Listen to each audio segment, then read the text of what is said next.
that from 93 days, the time it took for refunds to reach people, it is today only 10 days. If you pay the tax within 10 days, get the refund. Hello everyone, welcome back to the channel. 10 days में यदि tax payer को income tax refund मिल जाता तो शायद income tax के portal पे आज 1.5 करोड़ से भी ज़्यादा जो आईटीआर की प्रोसेसिंग पेंडिंग में पड़ी हुई है वो नहीं रहती। लाखों लोगों के जो इनकम टैक्स रिफंड है वो अभी तक इशू नहीं किए गए हैं, शायद ये भी नहीं होता। तो ये जो स्टेटमेंट दिया गया है श्री निर्मला सीतारमण जी के द्वारा, क्या ये जस्ट एक जुमला है या फिर एक रियलिटी है? दोस्तों, रियलिटी यदि होता तो बजट में इस स्टेटमेंट को कब का इनकॉर्पोरेट कर दिया गया होता और लॉ को भी अमेंडमेंट कर दिया गया होता, लेकिन लॉ इसके जस्ट विपरीत है। तो आईटीआर की प्रोसेसिंग के लिए गवर्नमेंट के पास एक सफिशिएंट टाइम लिमिट है। सेक्शन 143(1) के अनुसार आपके आईटीआर को government 9 months from the end of the assessment year process कर सकती है। जैसे फाइनेंशियल ईयर 25-26 की आईटीआर आपने फाइल की जिसका असेसमेंट ईयर 26 और 27 था, तो इसकी असेसमेंट चलेगी 31 मार्च 2027 तक। तो दोस्तों, यहां से 9 मंथ्स यदि आप काउंट करोगे तो 31 दिसंबर 2027 तक आपकी आईटीआर को गवर्नमेंट प्रोसेस कर सकती है। दोस्तों, 10 डेज में पता है आपको कौन सी आईटीआर प्रोसेस की जा रही है और रिफंड इशू किए जा रहे हैं? 10 डेज में वो आईटीआर प्रोसेस की जा रही है जो कि नील की आईटीआर है, या फिर ऐसी आईटीआर जिसमें कि टैक्स पेयर ने टैक्स को पेड किया हुआ है, या फिर ऐसी आईटीआर जिसमें कि बहुत ही छोटे अमाउंट के रिफंड क्लेम किए गए। अब रिपोर्ट ये सजेस्ट करते हैं कि लेस देन 20,000 रुपीज के जो रिफंड है वो टैक्स पेयर को जल्दी मिल जा रहे हैं, उनके अकाउंट में जल्दी क्रेडिट हो जा रहा है। लेकिन ऐसी आईटीआर जिसमें कि रिफंड के अमाउंट ज्यादा है, ऐसे टैक्स पेयर ने कौन सा गुनाह कर दिया है कि इनकी आईटीआर जल्दी प्रोसेस नहीं हो रही है और इनके रिफंड को भी होल्ड पे रखा गया है? यदि इन टैक्स पेयर की आईटीआर में कोई प्रॉब्लम है तो इस वक्त गवर्नमेंट का जो इनकम टैक्स पोर्टल है वो कंप्लीटली एआई बेस्ड हो चुका है। सारा काम एआई के थ्रू हो रहा है, एडवांस लेवल की टेक्नोलॉजी है। आप उन आईटीआर के मिस्टेक्स को फाइंड आउट करिए और ऐसे टैक्स पेयर को आप सूचित करिए कि आपके आईटीआर में ये गलती हो रखी है, आप इसको सही कर लो, हम आपके रिफंड को इशू कर रहे हैं। लेकिन किसी प्रकार की कोई इंफॉर्मेशन नहीं, कोई मैसेज नहीं है, बस सिंपली इनकी आईटीआर की प्रोसेसिंग को रोका गया है और इनके रिफंड को भी दोस्तों अभी तक इशू नहीं किया जा रहा है। इसमें एक तो ये भी प्रॉब्लम है कि ये जो आईटीआर प्रोसेस की जा रही है इसमें भी फीफो मेथड को फॉलो नहीं किया जा रहा है। अब फीफो मेथड का मतलब ये होता है first in first out method. यहां पे देखो, जैसे ही आईटीआर की फाइलिंग स्टार्ट होती है लोग अपनी आईटीआर को जल्दी जल्दी फाइल कर देते हैं कि जल्दी उसकी प्रोसेसिंग हो जाएगी, रिफंड भी बैंक अकाउंट में जल्दी क्रेडिट हो जाएगा। कुछ लोग मिड में आकर के अपनी आईटीआर को फाइल करते हैं, कुछ लोग अपनी आईटीआर को लास्ट मोमेंट में, मतलब 31 जुलाई है या 31 अगस्त है, लास्ट मोमेंट में अपनी आईटीआर को फाइल करते हैं।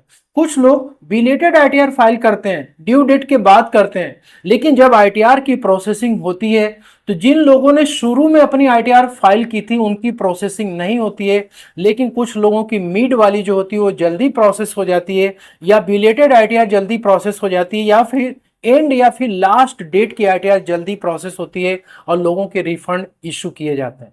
तो यहां पर फीफो मेथड को फॉलो करने की जरूरत है। यदि कोई टैक्स पेयर शुरू में ही अपनी आईटीआर को फाइल कर दिया है तो उसकी प्रायोरिटी सबसे पहले होनी चाहिए आईटीआर प्रोसेसिंग की या फिर रिफंड इशू करने की। जिन लोगों ने मिड में फाइल किया, एंड में फाइल किया, बिलेटेड आईटीआर फाइल किया, उसके अकॉर्डिंग उसकी प्रायोरिटी सेट होनी चाहिए। अब यहां पे इनकम टैक्स डिपार्टमेंट कुछ एसओपी को फॉलो करता है, that is standard operating procedure. क्या प्रोसीजर ये कहता है कि आप अपनी आईटीआर को ड्यू डेट तक फाइल करो। यदि आप अपनी आईटीआर को ड्यू डेट के बाद फाइल करते हो तो हम आपसे लेट फीस कलेक्ट करेंगे। वैसे ही जिन लोगों का टीडीएस या फिर टीसीएस रिटर्न फाइल होना है उसके लिए भी बोला जाता है कि आप अपने रिटर्न्स को ड्यू डेट तक या उसके पहले फाइल करो ना, तो उसके बाद आपसे हम लेट फीस वसूल करेंगे 200 रुपीज पर डे की। वैसे इंटरेस्ट की यदि हम बात करें तो यदि आपको एडवांस टैक्स पे करना है तो आपको 31 मार्च के पहले अपना एडवांस टैक्स पे कर देना है। यदि आपने एडवांस टैक्स पे नहीं किया तो 12% का इंटरेस्ट पर एनम गवर्नमेंट आपसे वसूलती है। किसी पर्सन ने टीडीएस डिडक्ट कर लिया, उसको डिपॉजिट नहीं किया, तो जितना डे वो डिले करेगा, जितना मंथ्स डिले करेगा, उस केस में 18% का इंटरेस्ट गवर्नमेंट उससे कलेक्ट करती है। लेकिन जब रिफंड में डिले होता है, गवर्नमेंट चाहे 1 महीना, 2 महीना, 3 महीना रिफंड में डिले करती है, तो उस केस में आपके जितने भी रिफंड है उस पे आपको 0.5% पर मंथ के रेट से सिर्फ इंटरेस्ट आपको देती है, जो कि 6% पर एनम के अकॉर्डिंग होता है। और थर्ड स्टैंडर्ड ऑपरेटिंग प्रोसीजर ये है कि आपका 26 AS, AIS, TIS completely updated होता है ITR फाइल करने से पहले। तो आपको ये बोला जाता है कि आप अपनी ITR को इसके अकॉर्डिंग फाइल करना। यदि आपकी ITR इसके अकॉर्डिंग फाइल नहीं होगी तो आपकी ITR प्रोसेसिंग में नहीं जाएगी, रिफंड भी आपके होल्ड पे हो जाएंगे। लेकिन ऐसे लाखों टैक्स पेयर हैं जिन्होंने कि अपनी ITR को इसके अकॉर्डिंग फाइल किया हुआ है, लेकिन उनकी भी ITR जल्दी प्रोसेस नहीं हो रही है और रिफंड भी इशू नहीं किया जा रहा है। एक रियलिटी है कंप्लेन की।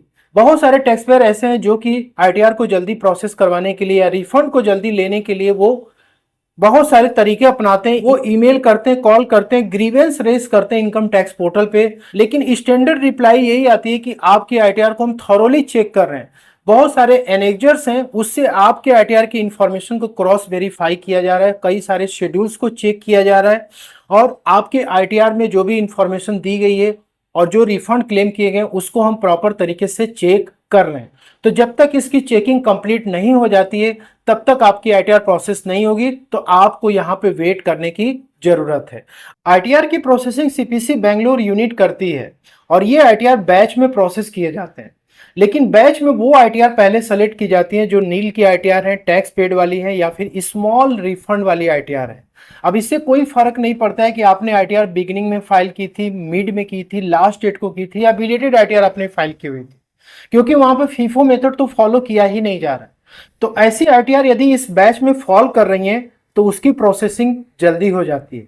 लेकिन वो ITR जिसमें कि रिफंड के अमाउंट बहुत ज्यादा है, अब इसमें हो सकता है बहुत सारे फेक रिफंड भी होते हैं, कुछ रिफंड ऐसे होते हैं जो जेन्युइन या लीगल रिफंड होते हैं, लेकिन इनके रिफंड को भी होल्ड पे रखा जाता है। अब दोस्तों यहाँ पे लार्ज रिफंड इशू करने के लिए या फिर स्मॉल रिफंड इशू करने के लिए भी गवर्नमेंट का बजट यहाँ पे देखा जाता है। बहुत सारे लोगों को एक मिसकंसेप्शन है कि यहाँ पे CA, tax professional, tax consultant, CBDT, income tax department इसके लिए लायबल है इनकम टैक्स रिफंड को इशू करने के लिए, ITR की प्रोसेसिंग करने के लिए। But nobody is responsible for this ITR processing and income tax refund except government, क्योंकि गवर्नमेंट को ही यहाँ पे आपको रिफंड इशू करना है और गवर्नमेंट रिफंड इशू करने से पहले अपना बजट देखती है, अपना एक्सपेंडिचर देखती है। यदि फंड की अवेलेबिलिटी होती है तो उस केस में जो भी लार्ज रिफंड होते हैं वो आपको इशू कर दिए जाते हैं। तो जिस तरीके से SOP फॉलो किया जा रहा है ITR फाइलिंग, इंटरेस्ट में, लेट फीस में, उसी तरीके से SOP यहां पर ITR की प्रोसेसिंग और रिफंड के लिए भी फॉलो होना चाहिए। हर एक चीज ट्रांसपेरेंट होना चाहिए, गवर्नमेंट को इसके बारे में सोचना चाहिए। होप कि आपको ये वीडियो पसंद आई होगा, अच्छे लगे तो लाइक शेयर जरूर करें। मिलते हैं नेक्स्ट वीडियो में। Thank you so much for watching.